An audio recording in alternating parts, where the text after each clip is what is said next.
السلام عليكم المشاهدين ديالنا، كاملين لاباس عليكم؟ مزيانين صحه لاباس. نتمنىكم تكونوا كلكم على خير وبخير، تكونوا بشي صحه جيده ان شاء الله. اليوم ان شاء الله يا ربي غادي نشارك معكم واحد الوصفه اللي هي علاج السعله.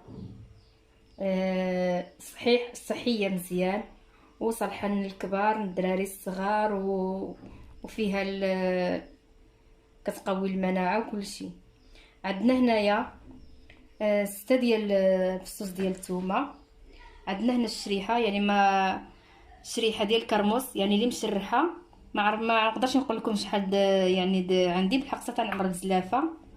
عندي كاس ديال الزيت، زيت زيتون، وعندي 3 كيسان د الماء، يعني بهذا العبر بهذا الكاس هذا. دابا غادي نقطعوا شريحه ديالنا صغيره، نقطعوها بحال هيدا. راها صحيه بزاف، نتمنىكم تجربوها. ولا الشريحه راها كتباع، راه ماشي غاليه واقيلا بزاف، كتعمل شي ما نقدرش نقول لكم شحال، واش 20 درهم ولا واقيلا بحال هيدا. المهم هي راها صحيه بزاف، كتجي لذيذه، تقدر تاكلها واخا ماشي مريطه، واخا ما تكون فيك لا سعله لا والو، تقدر تاكلها، كتجي معاسله.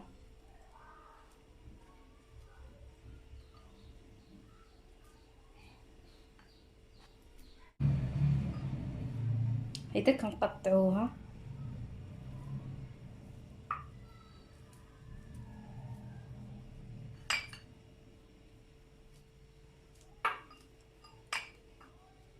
نتمنىكم تجربوها، غتعجبكم ان شاء الله يا ربي. كطيب كتعسل، كترجع معسله، وراها مزيانه، ما عندكم ما يتخافوا منها. الشريحه راها دواء، والثومه حتى هي راها دواء، وزيت الزيتون حتى هو راه دواء. هدا كنقطعوها هيدا صغيره،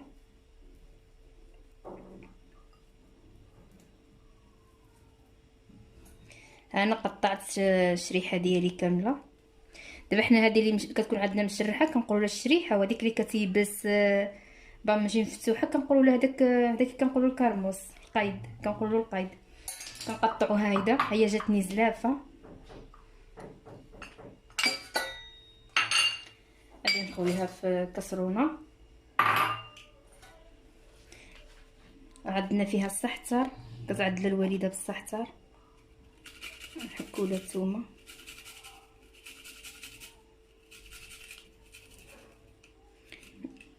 انا راه ما شريتهاش هاد الشريحه، راه جبناها من البلاد، عندنا شجر ديالها في الجبل.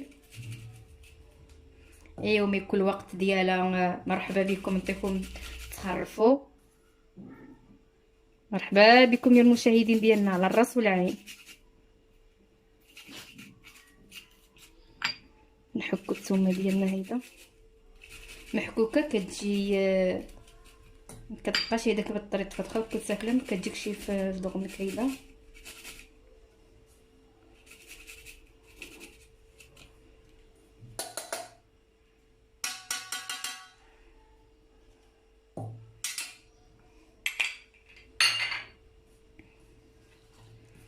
غنخوي لها الكاس الزيت، غير نزيدها شويه حيت جات زيت نص الكاس، يعني كاس ونص. دابا غنخوي لها 3 كيسان د الماء.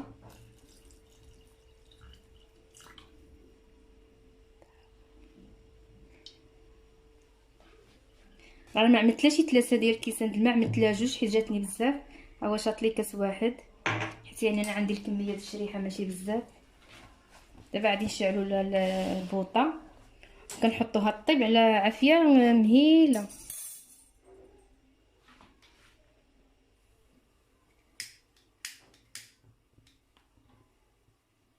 نقصوا البوطه، كنحركوها،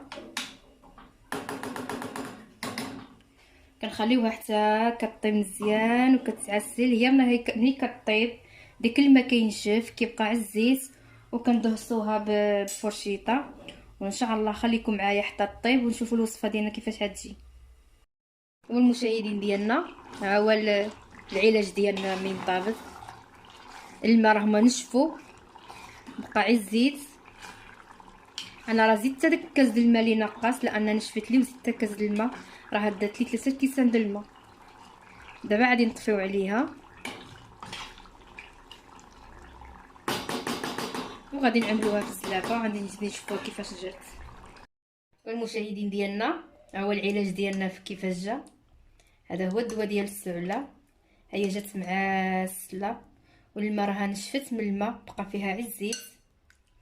هذه الا بغيتي تخليها طيبه كتعملها في القرعه الزاج، كيبقى داك الزيت فوق منها، وفوقاش ما بغيتي تاكل منها كتاكل. كتجبد كتسخنها بشي كاسرونه صغيره ولا مقيله صغيوار، كتاكل معلقه ولا 2 معلقات على شحال ما قديتي، معلقات كبارين. كتاكل معلقه ولا 2 على الخوا في الصباح، وكل عاوتاني معلقه ولا 2 ولا شحال ما بغيتي تاكل. عاوتاني كل في الليل ما يكون تنعس، وراها مزيانه بزاف، وراها كداوي وراها كتعالج. واللي عنده الطانسيو كيطيحلو ما يعملش الثومه بزاف، يعمل غير دريس واحد ديال الثومه، لان اللي عنده الطانسيو طايح ما خصوش الثومه، يعمل دريس واحد ديال الثومه.